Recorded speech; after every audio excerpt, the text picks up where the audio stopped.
Hello and welcome back to another episode of Into the 99, where we've got 99 cards, because Commander's number one. I am one of your hosts, Daniel. I've got Sherman with me. Sherman, how you doing today?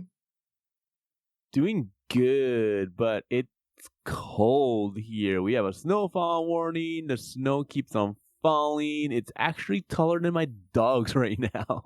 Yeah, I picked a horrible time to go back to work. It's just pounded since I think I went back to work on Monday. For everyone who listens, my leg is finally better in quotes, so I can actually get up and walk around and everything. And not the best day to go back to work is when it's just pounded snow all week. But you gotta drive the new truck. Oh, no, not yet. They're getting a new truck, but I do get a new truck, which will be pretty nice. It's been very nice to be back at work. It's been I like to work. Too long. So I don't like to sit around as much as my body type looks like I do. But no, it's been nice, but yeah, it's been crazy. I looked out this morning.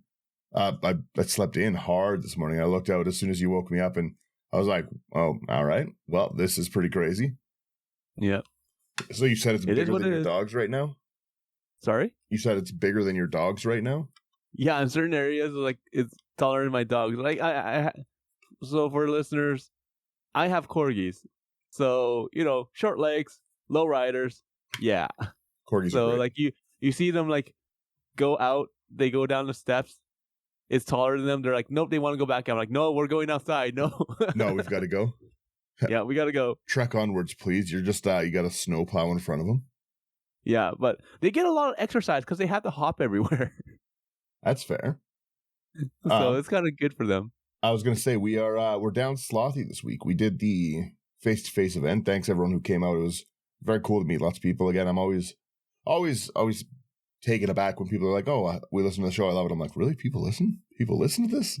So thank you everyone who does it. We got to do a huge giveaway with AI Armor.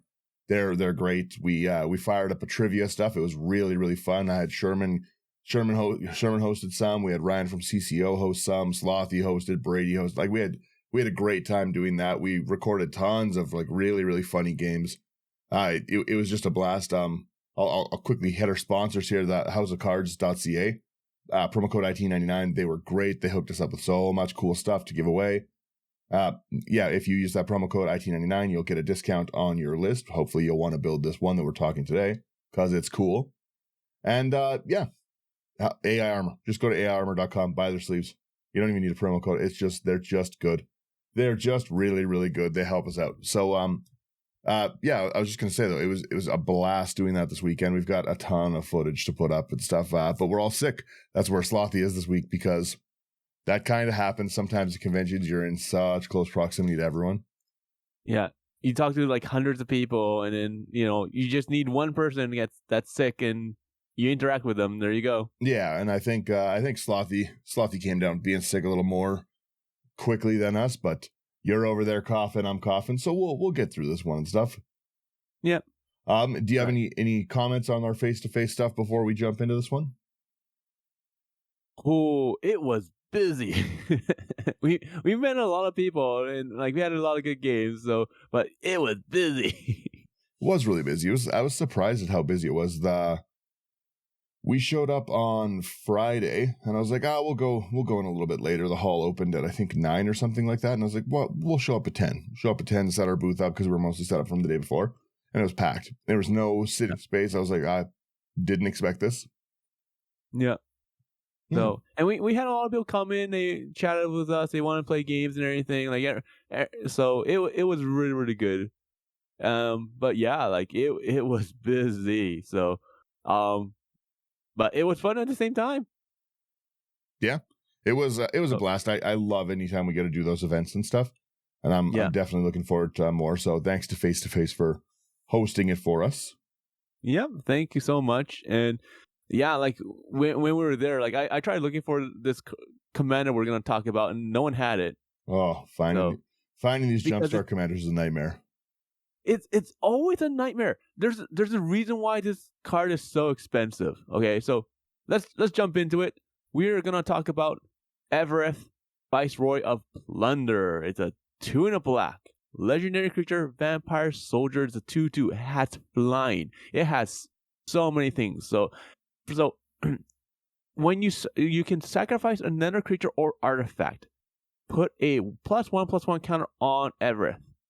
If the sacrifice permanent was a treasure, Evereth gains lifelink until end of turn. Activate only as a sorcery. There's a reason why they say it's a sorcery, because it was instant speed. This would be too strong off the bat. Now, the second ability. When Evereth dies, you may pay 1 and a black or red, so a rakdos. When you do, Evereth deals damage equal to its power to each opponent. So if you sack a treasure, it gains lifelink, and then you pay 2, when it dies, and then you gain that life when it deals damage to each opponent. So, like, right now, off the bat, if you had a treasure, you sacrifice, it would be 3, and then you paid, like, let's say you paid, like, another 1 mana because you used a treasure for that, to when you sack or whatnot, then, like, yeah, it's, like, 3 damage each person, you gain 9 life. It's crazy. That's big. Yeah, it gets big real fast. And, like, this is a $33 card. Some places you can find for, like, $28, $29, but normally it's floating around $30. It's a pricey card. And normally I don't build around pricey commanders, but I had to make an exception here. She's so good. They should eventually come down, but I don't think they never properly anticipate the demand for jumpstart commanders when they print these cool ones. Yeah. So the fact that this isn't stapled to once a turn is nuts. Yeah. That's the crazy part. Because if you have like if you do something like a mass mutiny, gain control of all people's creatures and stuff, right? Yeah. You can very, very easily like sacrifice in a normal game 5-6 creatures to this, and then suddenly this is a 7/7 and 8/8, and that's a lot of damage. Like 24 life gain that puts you right back in the game. That takes everyone's like attempt to kill you away. Yeah.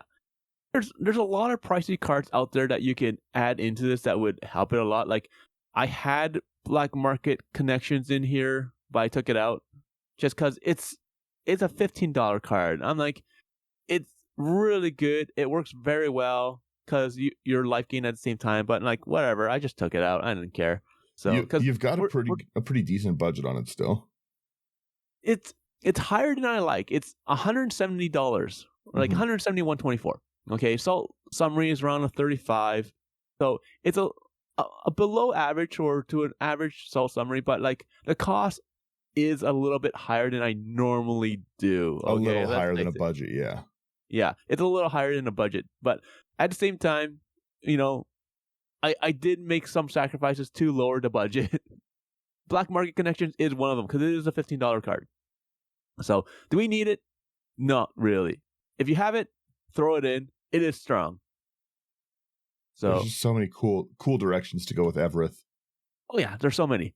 So this one, like, I went same direction as most people, but I did a few different things here.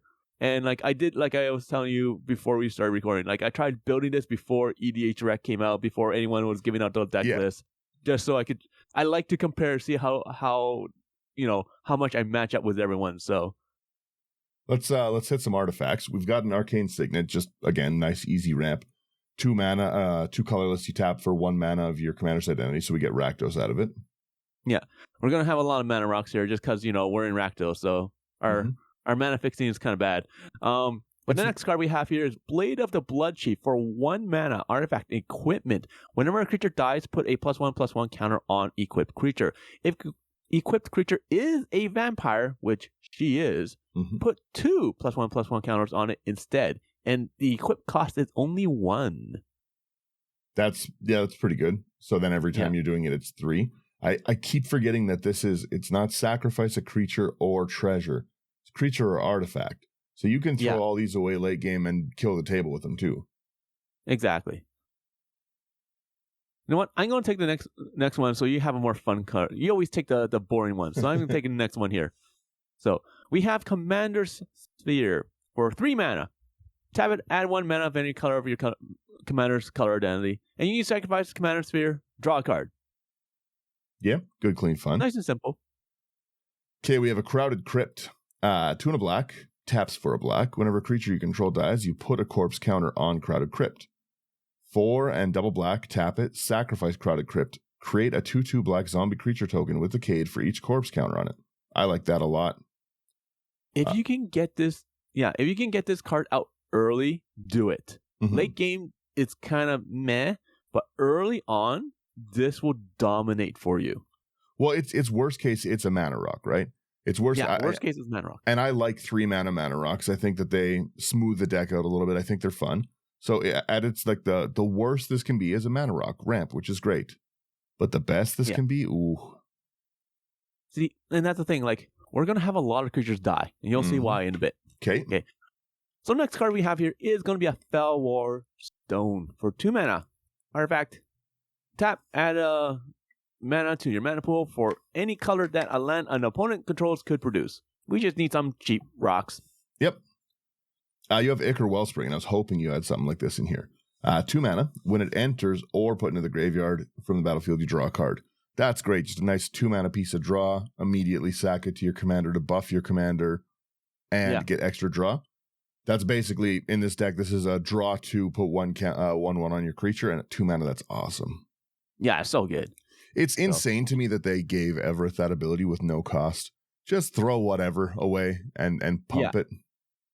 But that's at the same time, that's the reason why they said it's a sorcery speed. Yeah, so you can't do it on their turn.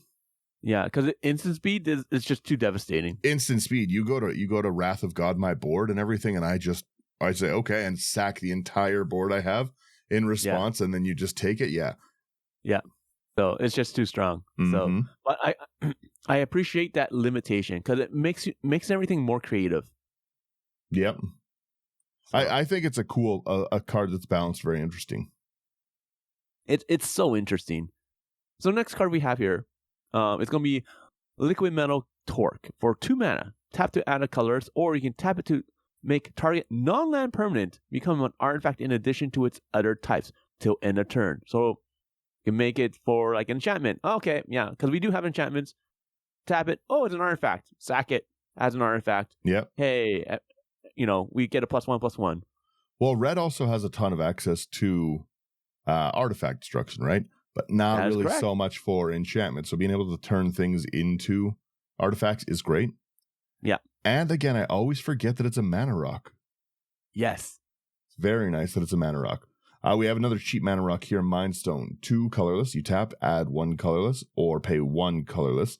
Tap, 1 generic, not colorless specifically, sorry. Sack Mind Stone, draw a card. Pretty good. Yeah. Love my Mind Stones. You guys know that. We have a Oni Cult Anvil for a black and a red. Whenever one or more artifacts you control leave the battlefield during your turn, create a 1/1 colorless construct artifact creature token. This ability triggers only once each turn. Okay, you can tap it to sacrifice an artifact, and the anvil deals 1 damage to each opponent, and you gain 1 life. Actually useful. Pretty good, actually. Yeah, cheap card, 35 cents. Do you have a treasure nabber in this deck? I'm not that mean. I'm just saying, you have a lot of things to sacrifice artifacts. I'd put a treasure nabber in this deck. I mean, that would bring up the assault level so much. I want to make sure I play with friends. Like, that's fair. People have to understand, okay, when you're playing games, you can either go all out or you can be nice. Like we recorded a game when we're playing, okay, and one person, he sat down and he's like, I've only been playing for 6 months, okay? And I had an opening hand. I'm like, okay, I could like drop down the soul ring, like tap that. You could go crazy, yeah. I did not. I just played on land and I just said pass. Okay. That's fair. That's what you have to do sometimes. Sometimes you have to be reasonable. Yeah, of course, my opponent right after me says soul ring into a mana rock in the pass. I'm like, you jerk. But it is what it is. I played one of the games I played, Get Rog, the Ravenous Ride into like Zozu and another Stacks deck, both of Dean's decks. I think Sherman was playing the Zozu one, and I was just like, well, I draw 10 cards and I kill myself. That was a rough one. There's some rough stuff, so I would have liked a nice one. I should have told you guys I was 6 months in. We have I'll I'll jump back into our rakdos here. We got a rakdos signet, nice and easy. 2 colorless, pay 1, tap, you add rakdos. Again, just good ramp. Yeah. Then we got our soul ring. Your typical soul ring, 1 mana, tap to add 2. Moving on. Yes, you do have a lot of ramp in here, but again, you can, in a late game situation, you can still throw all this away to buff your commander. Oh yeah, 100%. I love it. So they're not as dead cards as they normally would be. Yeah, because you could realistically, like, even having all these out, you can swing in. There's is that sacrifice at a sorcery? Yeah, it is at sorcery. Okay, so I can't like swing. It's also flying. It's a so lot. It has evasion too for 3 mana. It's pretty dope. It's a $33 card. Okay, I thought it was a 5 mana. I am too tired for this shenanigans. Yeah, okay, so 3 mana flyer that can just bash you in the head. All right, that makes sense. So we've got a Talisman of Indulgence. It's 2 colorless. You pay. You just tap for 1 colorless, or tap for rakdos, like red or black, and 1 damage to you. Yeah, and then we have a Tempting Contract, something that Wizards needs to reprint. Oh, I know, it's so expensive. I love this card. I have to. I'll explain later. So Tempting Contract for 4 mana. At the beginning of your upkeep, each opponent may create a treasure token. For each opponent who does, you create a treasure token. So I have this in my jank deck. The commander where like you every time you do damage, it you get that many upkeeps. So and it's a group hug. So I'm like, but it's basically a tax. The so Obika, it's like, okay, yeah. Yeah, so like on my upkeep, you guys can draw cards, create treasures and everything. However, it will go around the table and it will hit you guys for like commander damage. Do you want to pay the tax? If you don't, the other 2 players will be pissed at you because they already paid the tax. That's funny. And you're not paying it. I love Tempting Contract. It's so good. Anyways, let's move on. Do you undo your creatures next? Ooh.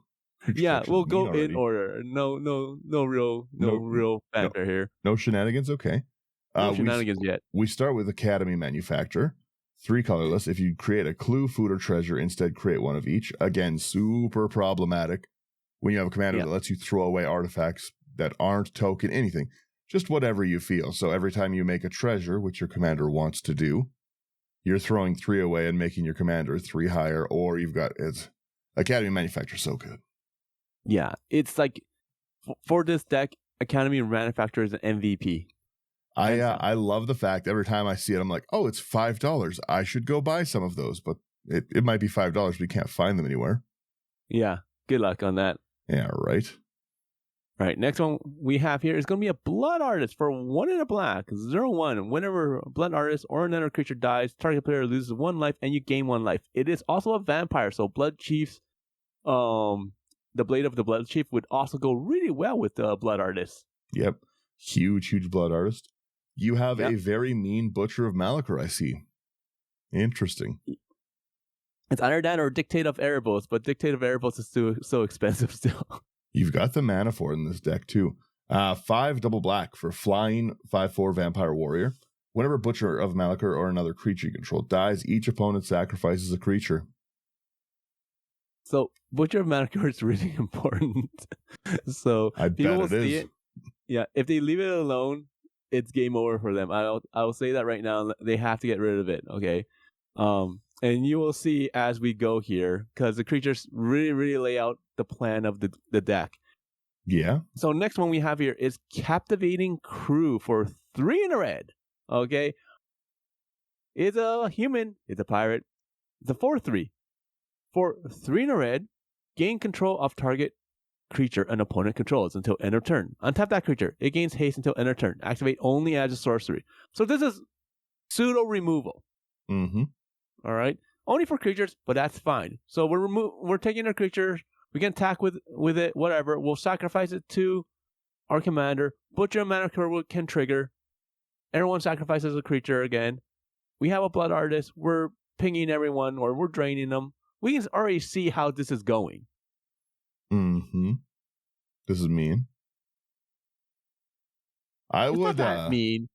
It's not that mean. I would like to say as well, you can pretty easily add a much meaner combo than you have in this deck already. I haven't looked. I don't know it's in there, but I know the artifact's not in there. But if you have stuff to take creatures, you can very easily like up the budget of this deck a bit and add an Urborg and Cormorspell. So everyone's everyone's swamps are creatures. And then you can just start taking their creatures and then being like, oh, don't worry, like this isn't a land theft deck. It's a creature theft deck, and just start throwing their creatures away to their land creatures away to your commander. Yeah. Your Lander. All right. We are trying to not be that mean. This is still a mean deck, but it's not that mean. You can make this so crazy. It's unbelievable. You have it in the nice way so far? Yeah, we're being nice so far. The next card, super cool and very cool at 69 cents too. Endrick Sar, Master Breeder. We have 4 and a black for 2/2 human wizard. Whenever you cast a creature spell, create X/1/1 black throw creature tokens, where X is that spell's mana value. Normally, the downside is when you control 7 or more thralls, you sack Endrick Sar, Master Breeder. But every time that you make this, no matter what it is, unless you got like a Sire of Insanity thing or whatever in here, a 7-drop, you're just going to throw all of those onto your commander immediately. Yeah, you don't care. Mm-hmm. You don't care. And again, that's like, even if you look at the Captivating Crew, that's another +4/+4 on your commander, who is a flyer, who is for some reason a 3-mana flyer. Yeah. Who knows? Even if you have the opposite where like you have to recast your commander, fine. It comes in, you had 3 throws. Oh, you sacked 3 throws. Now it's like a 5/5 with a flyer. Like it's problem. Now next one's fun. We have Feldon of the Third Path for a 1 double red. Human Artificer, 2/3. For 2 in a red, tap it, create a treasure token that's a copy of target creature card in your graveyard, except it's an artifact in addition to its other types. It gains haste, and you sacrifice it at the beginning of the next end step. Feldon's cool in this. Feldon's really cool, because we bring out the creature normally goes away, that's fine, we can sacrifice it for value to our commander. Yep. Okay. Now, and this is also another reason why we have a lot of mana rocks, is because we have a few creatures, a few things where we do require activation costs that have mana. Yep. So we have to add that into our calculation for our mana curve. Mm-hmm. But Feldon's fantastic. We have Garna, Bloodfist of Keld. 1 black, so 1 colorless, 1 black, double red for a 4/3 human berserker. Whenever another creature you control dies, draw a card if it was attacking. Otherwise, it deals 1 damage to each opponent. I like this a lot. Yep. We will have attacking creatures. Yeah, it's whenever another creature you control. That's really great. So yeah, don't block my attackers, and if you do, I'm gonna get a bunch of draw. And the fact that like it's again another like big tax board wipe. If board wipe me, that's fine, but everyone takes 3 damage. Yeah. So Garnet's fantastic. It's so good. Next one we have is going to be Krenko, Tin Street Kingpin for 2 in a red. Goblin, it's a 1/2. Whenever Krenko attacks, put a +1/+1 counter on it. Then create a number of number of 1/1 red goblin creature tokens equal to its power. So off the bat, you attack with Krenko, you create 2 of them. Mm-hmm. Not a big deal. Then you start throwing anything like the Bloodblade on it. Mm-hmm. Okay, sure, it gets only 1/1/1. Who cares? But then again, you're making just want to pump it up. Yeah, you're making 13 goblins on a swing, and it's a 15, 13 or whatever. Yeah, or even if you use Feldon to bring back Krenko, and Krenko attacks because it has haste, now you have 3 creatures that you can sacrifice. Yep. So, one of them will die most likely, and then you have 2. Either way, you're sacrificing. Who cares? Yeah, either way, you're getting something. Krenko's a cool card. I have a Krenko deck. It's like just a really, really cheap goblin deck. I was like, I'll make this Krenko instead of the other Krenko so I can be different. And it's really fun to play. Krenko was so much fun. It reminds me, like, I was playing draft one day, and one person had Krenko, and he attacked, and he giant growth, and then the other opponent cast a fog, and he's like, no. Just part of me wants this Krenko to have access to green so I can colossification it. Giant Krenko. Yeah, I like this one. We have Legomo's Hand of Hatred. 1 a black, a red for a 1/3 human shaman. Beginning of combat on your turn, you create a 2/1 red elemental creature token with trample and haste. Sack at the beginning of the next end step. So again, nice little token generator. Then it also has search your library for a card, put it into your hand, then shuffle, activate only if 4 or more creatures died this turn. That's great utility for this. Yeah. So once again, we're trying to create more tokens. Okay. A lot of people want to go into treasure direction. I have treasure generation. I'm fine with that. I want to do the creature tokens that you create and then sacrifice them to our commander, because most of them are just like sacrifice at the end step. Sacrifice at end step. Fine. I don't care. I'm not going to get to the end step for them to be sacrificed. I'm just going to sacrifice them to my commander, make it big, and just keep on. Every time it's my turn, I have like 5 or 6 of them that are generating creatures, and that's just going to feed my commander. So they have to either take out my commander or take out these token generators. Take out my token generators. My commander attacks them, hits them for big. If they take out my commander, I have all these token generators where they attack them and they go swing wide for a small amount, but it's still big damage. Well, the thing is, I think the treasure route is like a trap in this deck, because you got to remember that this is like a very low CMC commander that flies and can kill you. So it's a removal target, and it can get big really, really fast. And you're kind of drawing the ire of the table a little bit. Like, sure, like you swing at me for 6, and I'm like, okay, well, I don't want to take 6. So I kill your commander, and then suddenly everyone takes 6. Well, now you've kind of irritated the table. Be like, well, I didn't want to take damage. He was attacking you, not me. Yeah. So, and once again, this is why exile is a big, big, big deal in the game now. Yep. Right. We have so many things like this. Like, exile is so much better than destroy. But it is what it is. So let's keep on going here. The next one we have is going to be Lord Skitter, Sewer King for 2 and a black. It's a rat noble for a 3/3. Whenever and then a rat enters the battlefield under your control, exile up to 1 target card from an opponent's graveyard. So we have some graveyard hate here. Okay. At the beginning of combat on your turn, create a 1/1 black rat creature token with this creature can't block. Once again, don't care if it can or can't block. It does not matter. All we care about is creating more creatures to sacrifice to our great commander. True. Yeah, that's very good. I like the utility in a lot of these cards. Yeah, everything's gonna either like create a threat or be a threat to feed into our commander. It's one or the other. Every time I see the next card, I want to build it. Mahadi Emporium Master. I think you build with it all the time. Like whenever you're building like this kind of theme, and every time I'm like, I gotta build this. It's 1/1 black, 1 red for a 3/3 cat devil. Beginning of your end step, create a treasure token for each creature that died this turn. That's so good. It's so good in this deck because if it said for each creature, non-token creature, it's not as good. But it doesn't say that. We are creating creature tokens. It will count that. So if we have 4 of them, now we get 4 treasures. Now you're just feeding the cycle even more. Yeah, Mahadi's great. Yeah, it's another MVP of the deck. And then we have your traditional Marionette Master for 4 double black. Human Artificer 1/3 has Fabricate 3. When this creature enters the battlefield, put 3 +1/+1 counters on it, or create 3 1/1 color serval artifact creature tokens. Whenever an artifact you control is put into a graveyard from the battlefield, a target opponent loses life equal to a Marionette Master's power. So this card is so strong in this deck, it's crazy. Because if you just cast it and you put the counters on Marionette Master and you sacrifice your tokens, fine. Not a big deal. Or you can just have 4 bodies, sacrifice them to your commander, and just go nuts.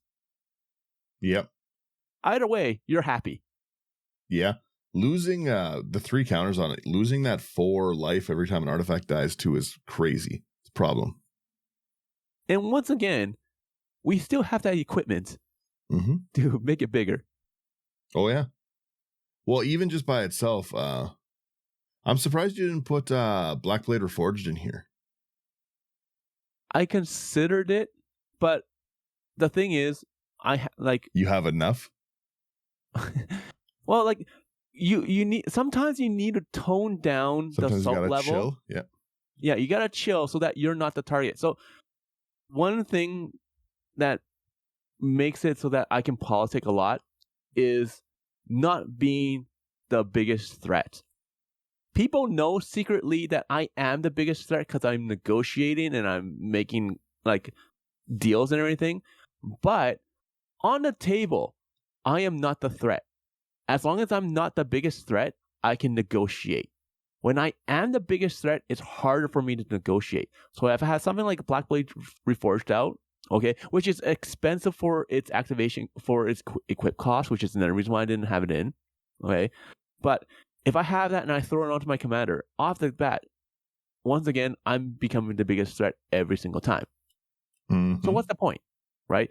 At least with the Blood Chief, the Blade of the Blood Chief, it takes time for it to build up, and people can see that, right? I could like also throw in an Ozolith and be like, every time my commander dies, the counters go on to Ozolith. I recast my commander, the counters come back onto the commander from the Ozolith. I could do that, okay? But once again, that makes me a huge target. On top of that, Ozolith is still a $40 card, and I don't want to use it. Yep. Right? But that is the reason why, okay? So, like, you guys know me. I like to politic, okay? The best way to politic is not be the threat. So, point out to everyone else who is the bigger threat, okay? Be honest. When you're the threat, be honest, okay? That makes me more trustworthy. But other than that, tell everyone, hey, I'm not the threat. This other person's the threat because of these things. Let's talk. Let's negotiate. And you have more leeway that way. Uh-huh. Anyways. Let me see what we got here. Next, we have a Mayhem Devil. Whenever a player sacks a permanent, deals 1 damage to any target. It is 1 black, 1 red. I die to this card all the time, too. It's so good. It's so good. So, and then, like, same thing with the next card here. A lot of people die to this next card. It's going to be Mirkwood Bat for 3 and a black. Bat 2/3 flying. Whenever you create or sacrifice a token, each opponent loses 1 life. Yep. Okay. So once again, we're either creating treasure tokens or we are creating token creatures. So both the Mayhem Devil and the Mirkwood Bats work in with the synergy.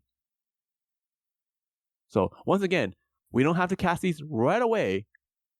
We can wait, build up our board state, and then throw these down, and then we are the threat.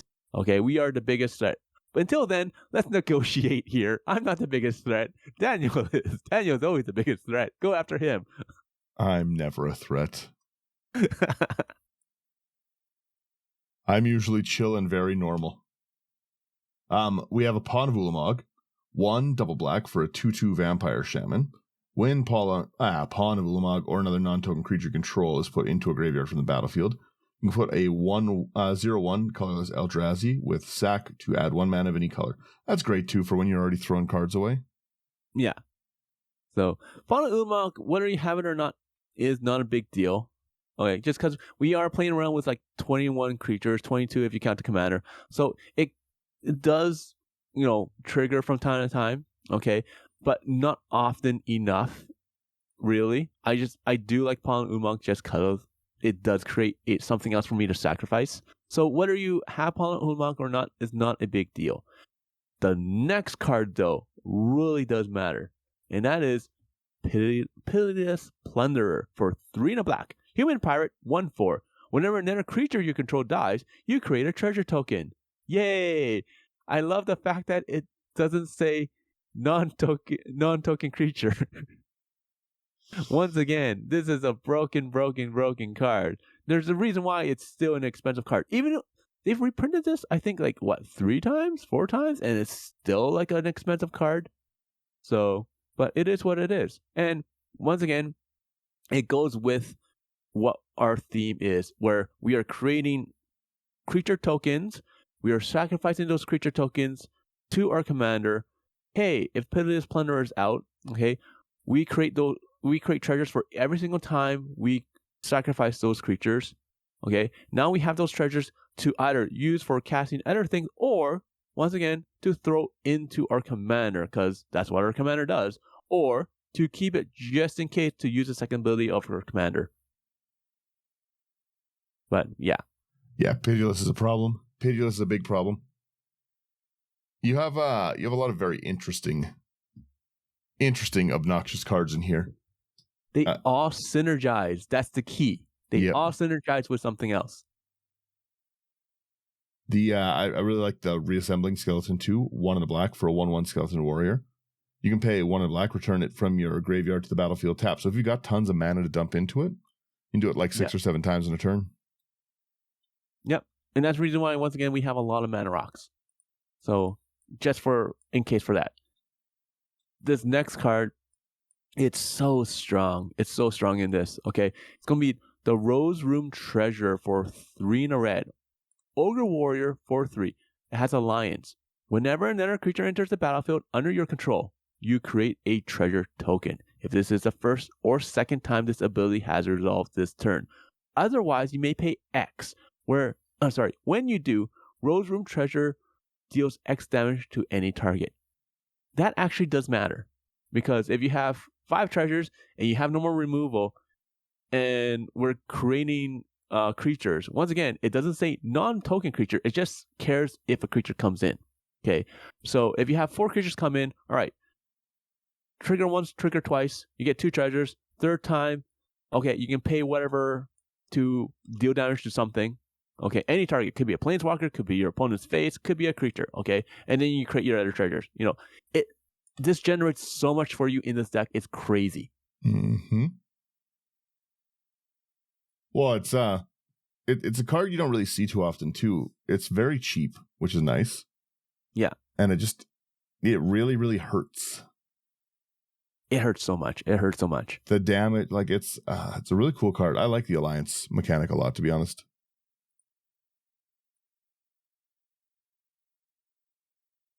Oh, you got a lot of mean cards. We've got Siege Gang Lieutenant next. 3 and a red for a 2/2 Goblin with Lieutenant beginning combat on your turn. If you control your commander, you create 2 red Goblin creature tokens. They gain haste. Pay 2, sack a Goblin, 1 damage to any target. But again, you're just throwing those tokens right into your commander. Yeah. So we need those creatures out. Okay, you can keep them for defense if you really want, but for the most part, we're going to throw them into our commander, make our commander really, really big, and go from there. Okay. So, and this kind of goes into our next card here. It's Why do I always pick these cards where I can't pronounce them? Tilonali's Summoner. There we go. Haha. For 1 in a red, Human Shaman, 1/1. It has Ascend. Okay, so reminder, if you control 10 or more permanents, you get the City's Blessing for the rest of the game. Okay, that never goes away once you get it. All right? And you only get Ascend if a card comes out that has Ascend first. Mm-hmm. Now, when a summoner attacks, you may pay X in a red. If you do, create X 1/1 red elemental creature tokens that are tapped and attacking. At the beginning of your next end step, exile those tokens unless you have the City's Blessing. Yeah. Whether we have it or not, we don't care. We just want to generate more creatures. So, and you can like make a deal and be like, okay, like Daniel, Slothy is the problem here. Mm-hmm. Okay, let me attack you with the summoner. Okay, I only want to create like 2 1/1s here. All right, so it's gonna be, you'll take 3 damage. 3 damage isn't that much. All right, just I just need a City's Blessing, and I just need these creatures up for blocking, and then I can sacrifice it and swing in at Slothy after. Mm-hmm. Okay, this is how you negotiate. You don't have to go like, okay, Daniel, listen here, Slothy is the problem. Let me swing in with a summoner. Let me pump you and deal like 8 damage to you. You're never gonna take that deal. I don't know. Sometimes I take pretty interesting deals. That's true. Yeah. But let's face it, okay? Most people won't. That is fair. We've got Azulaport Cutthroat as well, just another classic. 1 in a black for a 1/1 human rogue ally. Whenever it or another creature you control dies, each opponent loses a life and you gain a life. Yep. We have a lot of creatures. Once again, we're abusing the fact that it does not say non-token creature. Yeah, any creature. Doesn't matter. We're accepting here. Yeah. We have a lot of mean cards, but according to the Soul Summary, it's only a 35. We're still good. We're not in the 40s. It's not as mean as it could be with Not a as mean treasure as it nabber. could be. There was no treasure nabber in the list. Nope. I kept my promise. That is a mean card in this deck. Yep. So if you really want, Daniel, I can rebuild this and make a non-budget deck, and it will be mean. I like it. I like seeing your mean stuff every now and then. We'll see. Let's continue on with enchantments here, because these enchantments are still kind of mean. Yep. We're gonna start off with a good one here. It's gonna be Bastion of Remembrance for 2 and a black. When Remembrance enters, create a 1/1 white human soldier creature token, and whenever a creature you control dies, each opponent loses 1 life and you gain 1 life. So far, okay, we have how many creatures here? So like we have 1, 2, 3, 4, 5, 6, 7, 8, 9. We have 9 creatures that can create creature tokens for us. Mm-hmm. That's not bad. So we're running around like a 9-10% of drawn into these cards. Well, Okay. and a lot of them auto-generate that damage. Yeah. All right. So when they do all this, and Bastion of Remembrance says, once again, whenever a creature I control dies, like that includes the tokens. We don't care. So everyone's taking damage. We are going to be the problem once we throw this down. People will know that. So we need to be careful here. Well, you've got so much like aristocrat theme just like built into the deck, right? Like just baked right into it. Yeah, it's kind of scary. We have Elemental Mastery. It's a little pricey of a card, like for cost-wise 4 to get out, but your commander's so big a lot of the time that you're going to be able to generate so much with it. It's 3 in a red. It's an aura, enchant creature. It has tap, create X/1/1 red elemental creature tokens with haste, where X is this creature's power. You exile them at the beginning of the next end step. But for your commander, this is just like basically like tap, double its power. Yeah. Right? Like that's basically what you're going to do is just like tap, put like 13 on, throw it away for 13, and it's problematic because, okay, well now your commander's an issue. Sure, it's tapped, but it has to die. I've got to kill this commander, right? But then again, now everyone is taking, 13 damage across the table. If this is at like a 6 and I can pump this up, let's even say it's 12, right? That's 36 damage on removing it. And that's bad. That's bad news, Bears. Plus the fact that you have aristocrats.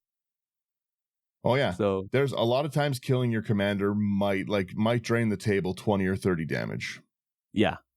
It's stupid. So like it is 4 mana, so it is in a way pricey for like the CMC. Yep. Okay, or mana value, whichever one you prefer. Okay. But it can be devastating because of that.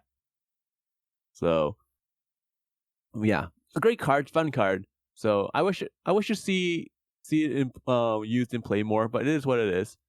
The next card we do have though is going to be Greed for 3 and a black.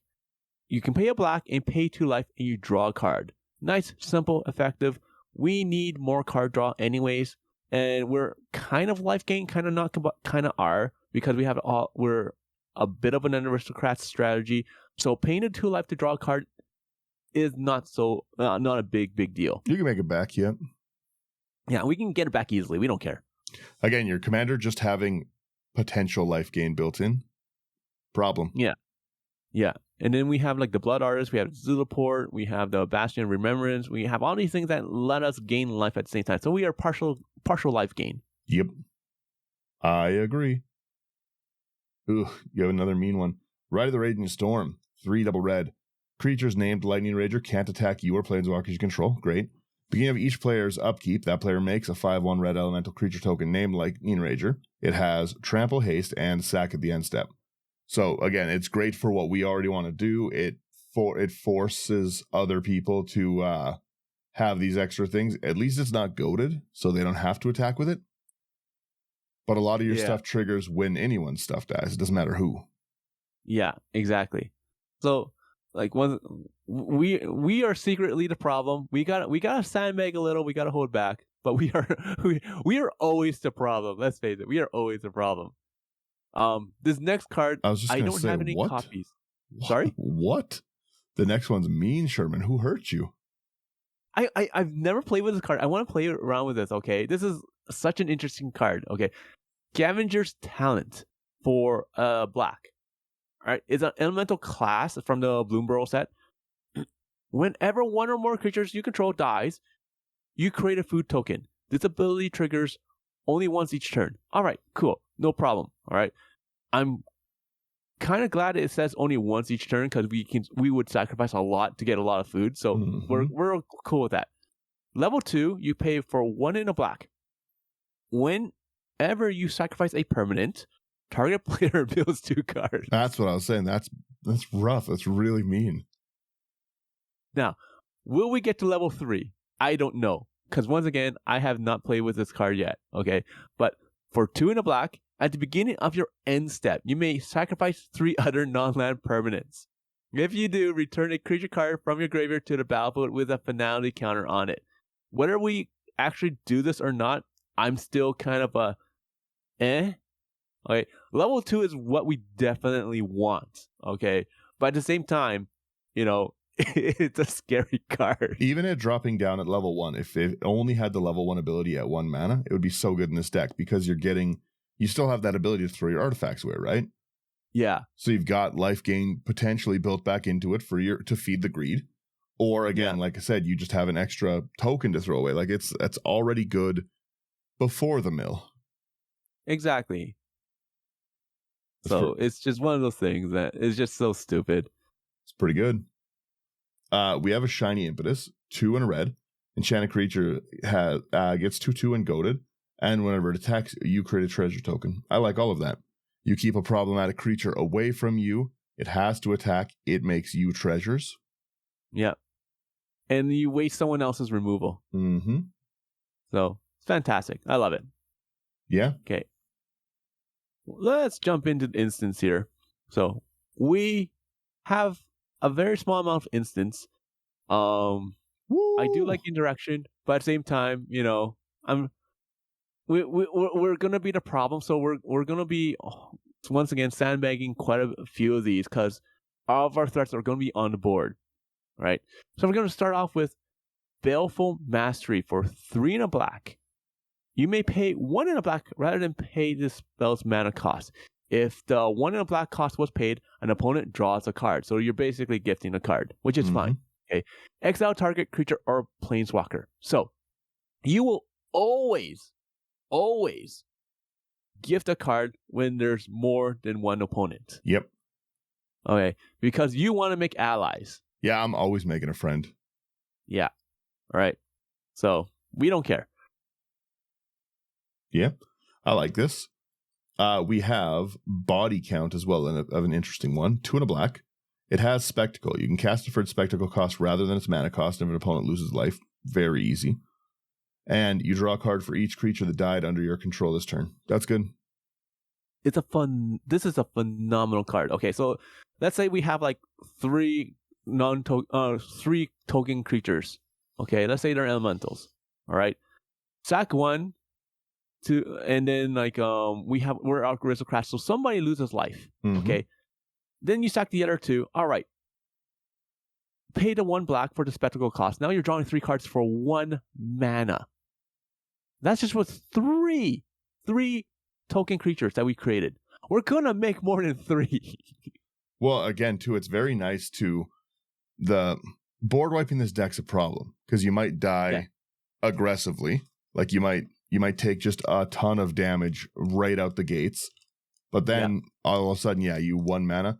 I would throw in the Finale of Glory. It's not that one, but it's I can't think of the name right now. It's when you put all the creatures that died this turn back into play under your control. It's It's a battle bond card. You know what I'm talking about, right? Yeah, for 4 in a black. Yeah.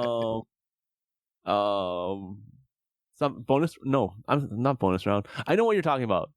I know which one you're talking about. Battle bond. Let's look it up real fast. Black instance. Yeah. Let's see. I found here. it. Thrilling Encore. Thank you. Put onto the battlefield under your control all creature cards in all graveyards that were put there from the battlefield this turn. Oh, you know how brutal that would be? You, someone finally board wipes because you're such a problem and you Thrilling Encore everything back in this deck. Ugh. It's a great card. It's so much fun. I remember, like, they did finally reprint it, so the price did drop a lot. Mm-hmm. So if you can, try to pick some up. But, like, it used to be like a $10, $15 card. I put that and Stunning Reversal in too many decks. Stunning Reversal, I think, is just so funny. Every time I can't lose, the next time I would lose, my life becomes 1, and then I get to go and get a bunch of things. The problem with a deck like this is you have like 10 like I lose life triggers, so I Stunning Reversal, and you're like, okay. And then I still die as soon as that resolves on the stack. Yeah. Too bad.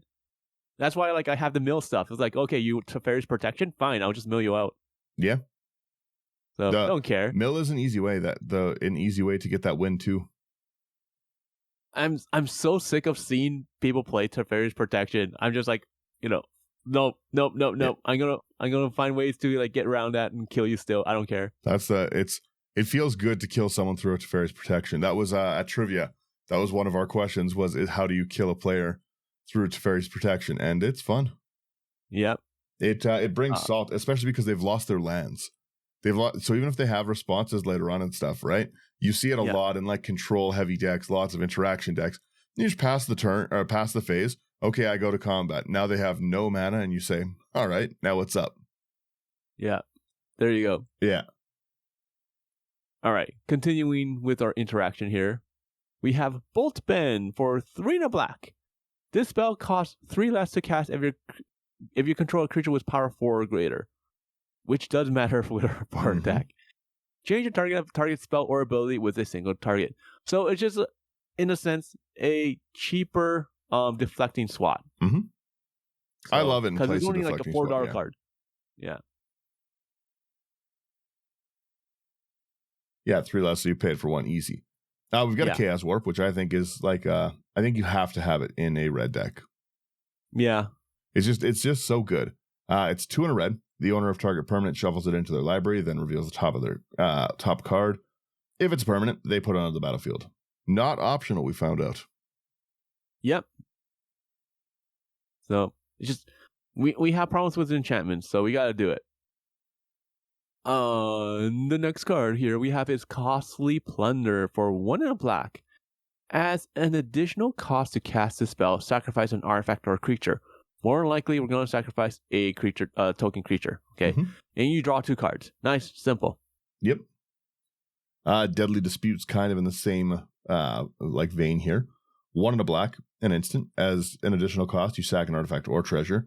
You draw 2 cards and create a treasure token. That's pretty good. Fun times, fun times.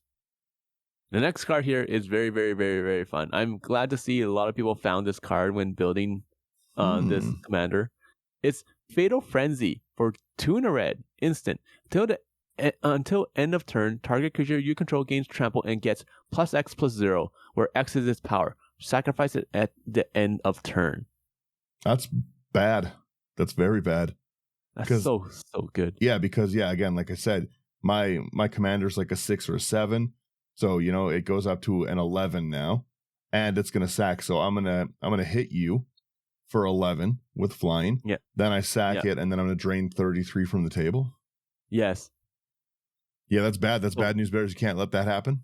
So fantastic. So fantastic. And trample is a problem too. Yeah. Because you might just straight kill someone with commander damage. That way they think, oh, I've got a few Thopters to block it. Yeah. So yeah. And like, even if you don't attack, you don't care. You're just doubling the power. Mm-hmm. So yeah. You've got a Fling as an additional cost to cast it. You sack a creature. Deals damage equal to sacked creature's power to any target. So again, a great piece of removal to blow someone off the board with. 100%.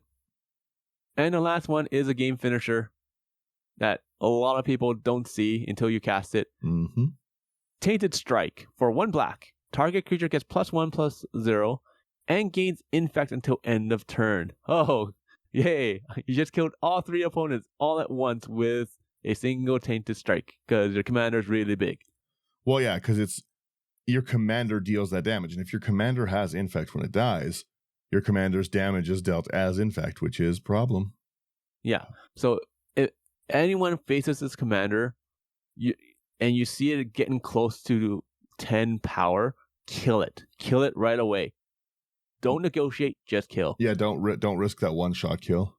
Yeah, it's too risky. Well, you've got so many things that do sacrifice it alone already. Even just like casting for a 4-mana Fatal Frenzy and a Tainted Strike. It's got Trample, Infect, and it now is going to die. So hope you're holding swords. Good luck. Yeah, or Path to Exile or something. Yeah, a quick exile check. Yeah. So that's all the instants. So I only have the 9 instants, which is really weird for me. I normally have like a lot more. So, but it is what it is. We will move on to the lands. The lands, we only really care about 2 things. One is the Cur Keep. Okay, that's legendary land. Tap 4 colors. When you tap 1 in a red, you tap it. Create a 0/1 red Cobalt creature token. Name Cobalt of Cur Keep. Mm-hmm. Okay. So once again, we're generating creature tokens, which is what we care about. The other one is going to be your old classic Rogue's Passage, because your commander's big. You can kill people with commander damage. Why not? Yeah. I like Rogue's Passage. The podcast but and the those are cards. the only lands. Yeah, those are the only lands we really care about. Everything else is kind of like utility or just like lands. Yep. We got 1 Planeswalker. We have Chandra, Acolyte of Flame. 1 double red for a 4 loyalty Planeswalker. 0, you put a loyalty counter on each red Planeswalker you control. Okay, pretty cool, but not what we're going for. Next one is 0, create 2 red elemental creature tokens. They gain haste. Sack them at the beginning of the next end step. That's a great 0. Or -2, you can cast target instant sorcery with CMC 3 or less from your graveyard. If it be put into the graveyard this turn, exile instead. These are all great. Yeah. So we will mostly use it for the creature generation, but that -2 is really useful. Well, you already have some pretty good sorceries, even just to be able to recast that like a Deadly Dispute, right? Yeah. That extra draw. Heck, yep. Even if you recast that Tainted Strike. Yeah, true. They think that, okay, I exiled it and stuff, and it's like, too bad it's back. Let's go. Yeah. I think that 1 double 1 was also 3. Yeah, Fatal Frenzy you can hit. I think you can hit everything everything except for Baleful Mastery and Bolt Bend. You can hit already with it. So and they're all good already. So yeah. So I always try to keep that in mind. But we will go into our sorceries. Sorceries, we do have 15 sorceries. So this is where normally I have less sorceries than instants. This time I did the opposite. So it is what it is. All right. Mm-hmm. We're going to start off with Bloody Betrayal for 2 in a red. Gain control of target creature until end of turn. Untap that creature. It gains haste until end of turn. And you create a blood token. So for 3 mana, we're going to remove a creature. We're going to kill it because we're going to sacrifice it to our commander.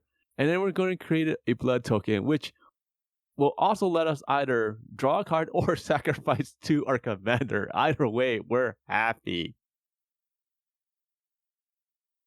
Yeah. Yeah. Fun times. Kind of. I didn't really see many of these Duskmourn ones. Come back wrong. 2 and a black. You destroy target creature. If it's put into a graveyard this way, return to the battlefield under your control. Sack to the beginning of the next end step. That's good. Yeah. Just like Bloody Betrayal, like we're removing a problematic card and we're pumping up our commander. Yeah. Well, the other thing too is like you might cast on like a Solemn. So now this turns into like a ramp because you're going to get their ETB. Also pumps your commander. I like this one a lot. It's very cool. Yeah, it's fun. Also, that's why you always burn the bodies. That's funny. Oh, it reminds me of the first Resident Evil. You gotta burn those stupid corpses or else to come back as a red zombie. Yeah, right? Okay, we got a damnable pact for X double black. Target player draws X cards and loses X life. We don't care. We're gaining life. We just need a card draw. Yeah. Yeah, we do. Feed the Swarm. Great. Oh, it has really cool new artwork from Duskmourn. 1 in the black. Destroy target creature or enchantment opponent controls. You lose life equal to that permanent's mana value. I didn't even know that Feed the Swarm was in there, but that's really, really good artwork. Yeah. Fantastic new artwork. I love it. We have the next card, Final Act, for 4 double black.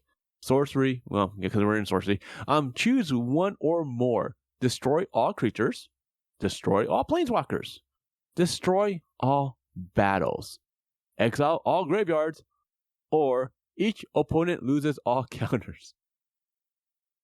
That's a good card. This is a great card. It's one of the best board wipes out there. Okay, Sure they're destroy and not exile, but like the fact that one, you can actually hit battles, or opponents lose all counters, which is a big deal now.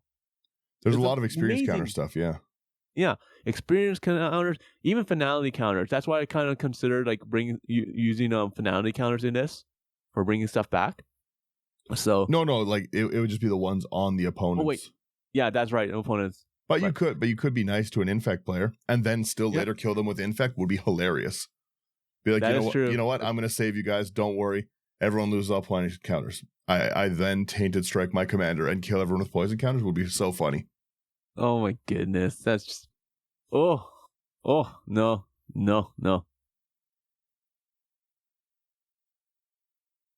Interesting. We try to play fun here, fun stuff. Wow, we have a guild, 3 in a black. Pardon me. Exile target creature. You put a colorless artifact token named gold onto the battlefield. It has sack this artifact. Add 1 mana of any color to your mana pool. I like that. I think that's fun. Having some exile in here is nice. Yeah, you know me. I like my exile. You got to get around that indestructible, right? Well, there's just some cards you can't let be recurred. You know. Yeah, 100%. We have a gleeful demolition for a single red. Destroy target artifact. If you controlled that artifact, create 3 1/1 red Phyrexian Goblin creature tokens. I like that. All right, so it's like, okay, I don't need that food token. All right, I'll sacrifice it and I will create 3 goblins, which will feed into my commander. Yeah. So, once again, we're just creating more creatures just so we can feed into our commander. We don't care. I like that. I think that's cool. A Heartless Conscription. This is a heavy cost. 6 double black. Ooh, gross. Exile all creatures. For each card exiled this way, you may play that card for as long as it remains exiled, and mana of any type can be spent to cast it. Exile. That's a pretty good panic switch for late game. Yeah. Great card, especially considering that we do from time to time create treasure tokens.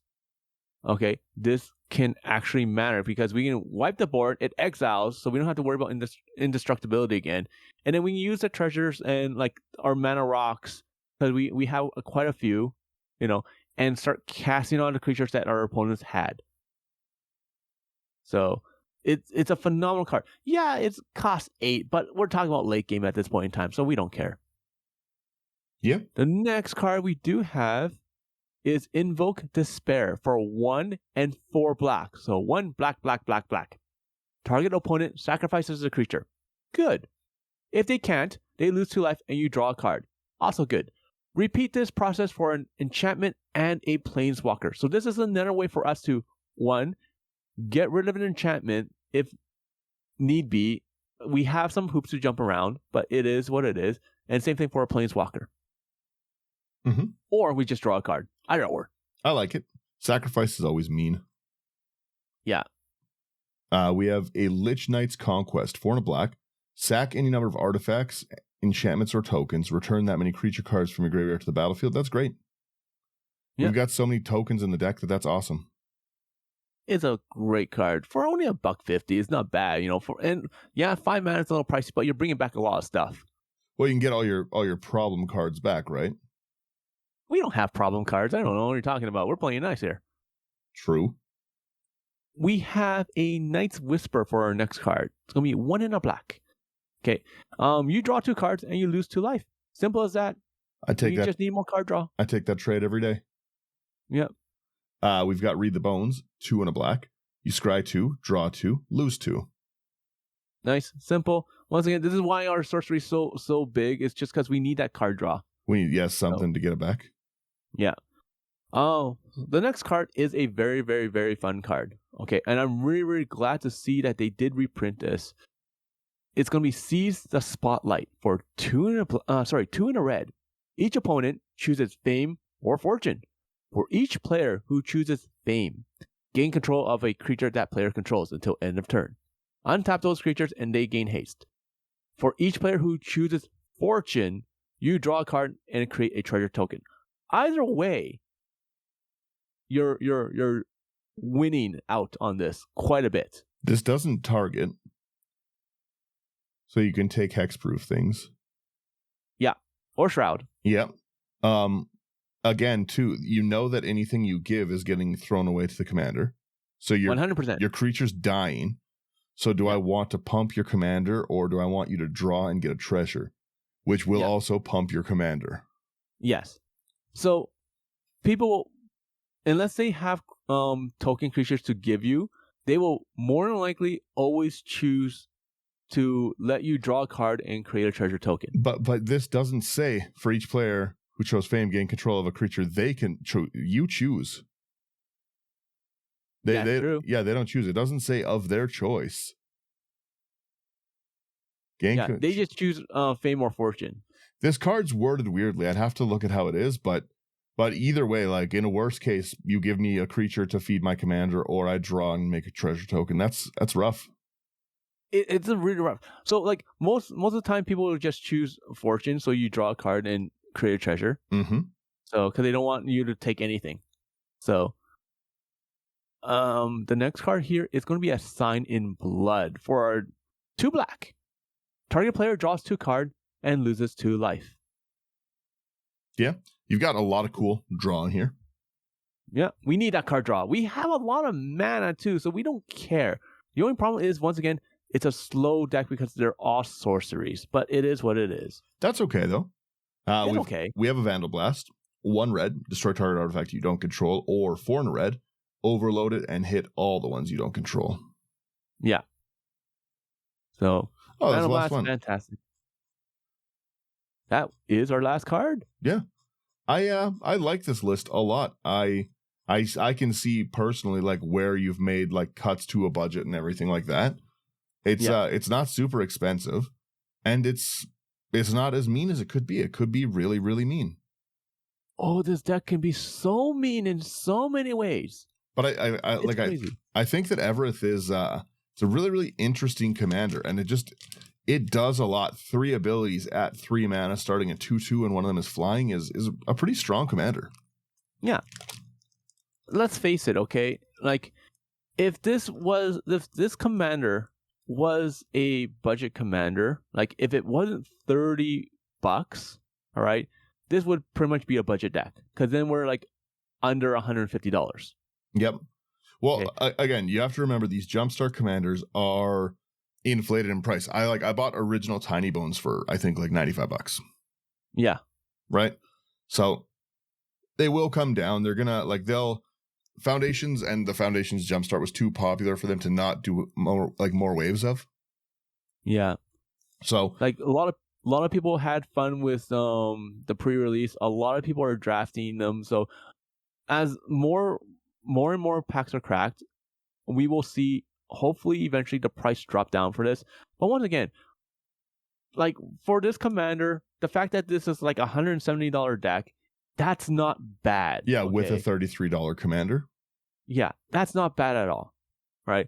And that's the reason why I'm like, okay, this is a little bit more than budget, and it's mainly because of the commander. I normally choose commanders that aren't this pricey, but it's just too good.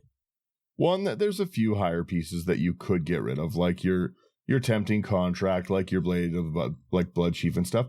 Like you could bring this down even further to like a hyper budget version. But again, I don't think that this is a crazy 170. I don't think is an insane budget for a deck, especially like a lot of times we build a shell. You like the concept, you put in the better cards, right? You put in an instant or sorcery if it's my deck. Yeah. That doesn't have any. I get it. But like at the same time, you can bring this up so easy. Like instead of Butcher Manicure, you put in like the Dictate of Erebos. Okay, that's like a $30, $40 card. Okay, you throw in like the Black Market Connections. That's a $15 card. Okay, that is a phenomenal card. You like lose a life for create a treasure and lose 3 life to create a creature. So you lose 4 life overall, but you have 2 more things to sacrifice to your commander, which pretty much has pseudo lifelink. Yeah, I'm down for that. Oh yeah, it's like I said, there's a lot you can do with this commander, but I think you, because the problem, like you said earlier, right? A big problem that we face a lot of the time is we want to build something that's still fun. We don't want to just be mean. We don't want to just like wreck the game for people. Yeah, we want people to enjoy playing with us. Yeah. So, and this is like straddles the line between just dominating the board and not doing enough, because people can see that you're doing a lot of setup. And I mean, there's a lot of setup here, right? Because everything synergizes with something else. So if you do this, it triggers this. If you do this, it triggers this. Do this, triggers this. Everyone will see this, but nothing's fully connected until you throw down your commander, or you throw down that one card that just, connects everything together, and then you become the problem. But until then, you're not the problem. Someone else is. Convince everyone else to go after that one person. Yeah. So, but I'm glad you enjoyed this. No, it's a very cool, and I'm just sitting here scrolling through on the thing. I'm scrolling through your like playtester of it. A lot of mean no land hands earlier. You know what? It might happen. Like, but I am running like 34 lands. Oh yeah, it happens all the time and stuff.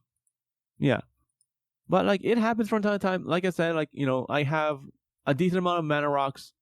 We have a lot of treasures, but at the same time we are playing sorcery speed.